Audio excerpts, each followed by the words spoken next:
శ్రీగురుభ్యో నమః. హరి ఓం.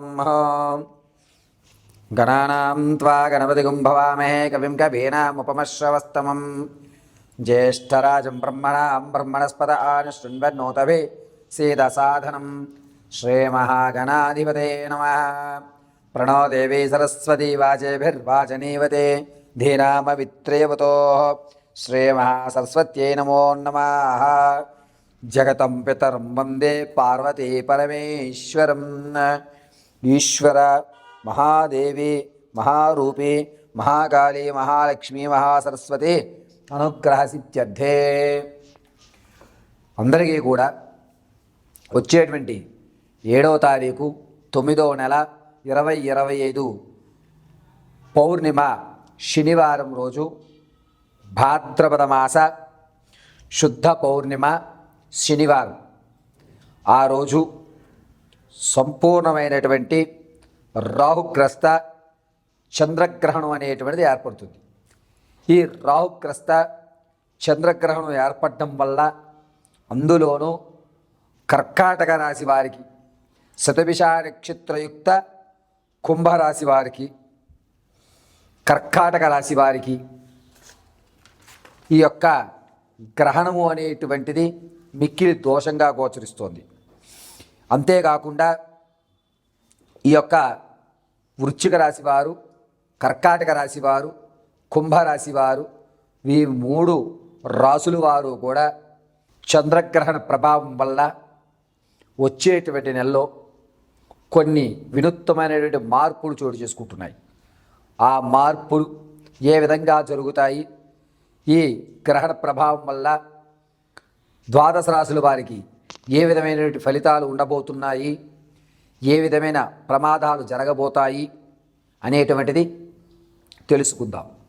ఇందులో ముఖ్యంగా భాద్రపద మాస శుద్ధ పౌర్ణిమ శనివారం రోజు గ్రహణము అనేటువంటిది 6:08 చంద్రోదయం ప్రారంభమైతే చంద్రుడు అస్తమించేటువంటిది తెల్లవారుజామున 6:27. అయితే గ్రహణ సమయం 5:19 నుంచి గ్రహణ సమయం అనేటువంటిది ప్రారంభమైపోతుంది. గ్రహణము 9:36 నుంచి ప్రారంభం చేసుకుని, జాగ్రత్తగా వినండి, 9:36 నుంచి ప్రారంభం చేసుకుని ఆ యొక్క గ్రహణ మోక్షము అనేటువంటిది అంటే విడిపోవడం అనేటువంటిది 1:25 గావిస్తుంది. ఈ యొక్క సమయంలో చంద్రగ్రహణం సంభవించడం వల్ల అనేకమైనటువంటి మార్పులు ప్లానెట్లో జరిగి మీ జీవితంలో కొన్ని రాసుల వారికి అద్భుతాలు, మరికొన్ని రాసుల వారికి అనర్థాలు, కొంతమందికి అవకాశాలు అందిపుచ్చుకోవడానికి కావలసినటువంటి సమారాలు, మరికొంతమందికి అనుష్ఠాన పరులకి దేవత యొక్క అనుగ్రహం, పరిపూర్ణమైనటువంటి దేవతానుగ్రహము కలిగేటువంటి గోచరలు జరుగుతున్నాయి. గ్రహణం సమయంలో సాయం వేళ 5 గంటల్లోగా భోజనం ఆచరించేయాలి.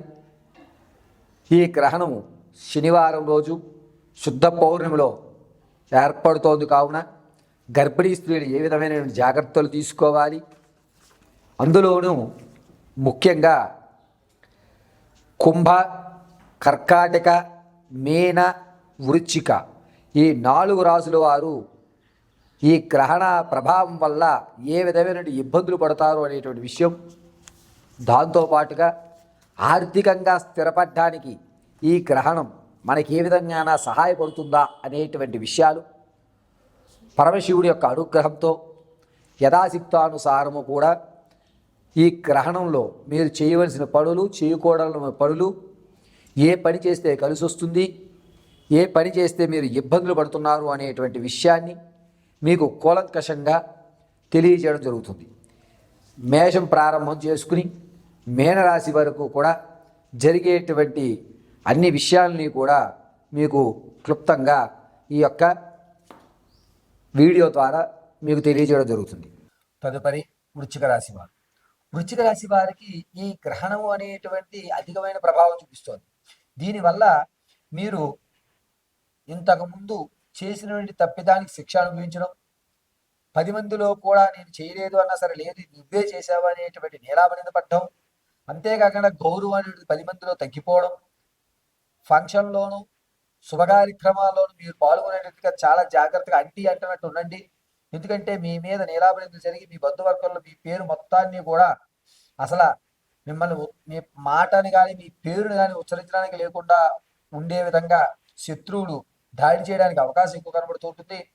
వృశ్చిక రాశి వారికి ఈ గ్రహణ సమయం తదనంతరం నుంచి కూడా చంద్రుడు, శని, అదేవిధంగా బుధుడు ఈ 3 స్థానాలు వినూత్నమైన మార్పులు జరుగుతున్నాయి. దీనివల్ల శరీరంలో కొంచెం ట్రిపికల్గా జరిగేటువంటి సర్జరీ జరిగే అవకాశం ఎక్కువ లభిస్తూ ఉంటుంది. మరీ ముఖ్యంగా ఈ యొక్క హృదయ భాగం దగ్గర నుంచి పొట్ట వరకు కూడా కొన్ని ఇబ్బందులు కలిగి కాస్త అనారోగ్యం అనేది అధికమయ్యి ఏదో తెలియనటువంటి జరుగుతుంది, నా మీద ఎవరో చెడు ప్రయోగాలు చేస్తున్నారేమో అనేటువంటి భావన గురైపోతూ ఉంటారు. ఈ కేవలం కూడా గ్రహ సంచారంలో మార్పుల వల్ల మీకు జరిగేటువంటి ప్రమాదం ఇది. కాబట్టి చాలా జాగ్రత్తగా వృశ్చిక రాశి వారు ఉండండి. అంతేకాకుండా ఇంతకుముందు మీరు మీ తాత ముత్తాతల నుంచి లభించేటువంటి ఆస్తి ఏదైతే ఉందో దాన్ని చాలా భద్రంగా ఆ కాగితాలను వేరే వారి ఇంట్లో కానీ లేదా మీరు వేరే వారికి దాన్ని గిఫ్ట్ డీడీగా కానీ ఇవ్వండి. ఎందుకంటే గ్రహణం అయిన దగ్గర నుంచి 2 నెలల లోపు ఈ యొక్క ఇబ్బందుల వల్ల ఆ స్థిరాస్తి ఏదైతే వచ్చిందో దాన్ని మీరు వేరే వాళ్ళకి అమ్మేసుకోవడం అనేది జరుగుతుంది. ఆర్థికంగా మీరు కృంగిపోయేటువంటి అవకాశం ఈ గ్రహణం తదనంతరం నుంచి ఏర్పడుతుంటుంది. కావున గ్రహణ సమయంలో ఈ వృశ్చిక రాశి వారు జగదాంబికాయే నమో నమః అనేటువంటి మహామంత్రాన్ని పఠించుకోవడం చాలా మంచిది. దాంతో పాటుగా ఈ గ్రహణ సమయంలో నువ్వుల నూనెతో దీపారాధన చేసి జగదాంబికాయే నమః అని చెప్పుకోండి. వృశ్చిక రాశి వారికి ఈ గ్రహణంలో ఉన్నటువంటి చంద్రుడు, అదేవిధంగా రాహు, ఈ వీరి ఇద్దరు ఇబ్బందుల వల్ల మెడ దగ్గర నుంచి నరాలు కూడా కొంచెం ఇబ్బంది కలుగుతూ ఉంటాయి. కాబట్టి చాలా జాగ్రత్తగా ఉండాలి. ఇక గర్భిణీ స్త్రీలు ఎవరైతే ఉన్నారో వీరు కేవలం ద్రవ పదార్థాలు మాత్రం స్వీకరించండి. మధ్యాహ్నం 1 గంట నుంచే మీరు ఈ నియమం పాటించుకోండి.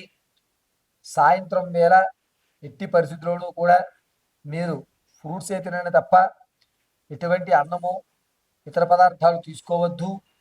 అందులోనూ జనించేటువంటి శిశువు పేగు మెల్లో వేసుకునే అవకాశం ఎక్కువ లభిస్తుంది. కావున గ్రహణ సమయంలో చాలా జాగ్రత్తగా ఉండండి గర్భిణీ స్త్రీలు. దీనివల్ల మీరు జనించేటువంటి శిశువు పరిపూర్ణ ఆరోగ్యంతో పుట్టాలి అనుకుంటే కనుక గ్రహణంలో ఖచ్చితంగా నియమం పాటించండి. వృశ్చిక రాశి వారు చాలా జాగ్రత్తగా ఉండవలసిందిగా తెలియజేయడం జరుగుతుంది.